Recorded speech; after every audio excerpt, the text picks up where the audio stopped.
We're back. As we said here last night, with all the bad news, we've decided to find the time each night this week to highlight one of our series of reports on those who are making a difference.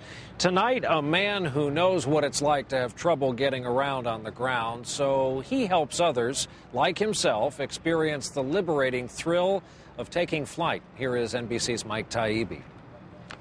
It took a whole team hours to get to a small Pennsylvania airfield and prep each glider, and then tow it and lift it to just the right altitude. And we're airborne. So pilots like Richard Fucci could have however many minutes wind conditions allowed. Nice and smooth up here. To rise and circle and drift and descend, just like the birds who own the sky first. It's another world up here, isn't it? What a view of the fall colors. I know what it's like. I've done it before. When you're soaring, when you're in a glider, you're as close as possible to the feeling of pure flight. But imagine if on land you're confined to a wheelchair, as are Fucci and his friends from a group called Freedom's Wings.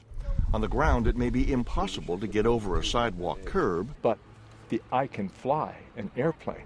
That speaks to the possibilities. So this old Navy pilot and his pals have passed it on to scores of others in the past 2 years. My friends call me Fooch. You can grab here, here. To wounded Iraq war vets like Nick Papour and Bruce Dunlap, just out of their wheelchairs and still in rehab, and to other men, women, and even children slowed by injury or illness. Wow, that was awesome.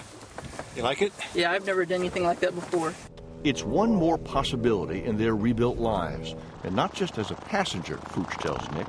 You could become a Freedom's Wings pilot. Nick says he might. Bruce, too. Reactions that never surprise Freedom's Wings guys like Bill Murphy. Here we go. Because just as they got out of their chairs and into the sky, it just makes my heart soar. Because I know in the plane, flying around, I'm just the same as anybody else. These days of flight and fellowship invite a single question. What else can I do that I didn't think I could do because I have a disability? And the answer, not even the sky's the limit. What a day. Isn't this spectacular? Mike Taibbi, NBC News, Fairfield, Pennsylvania.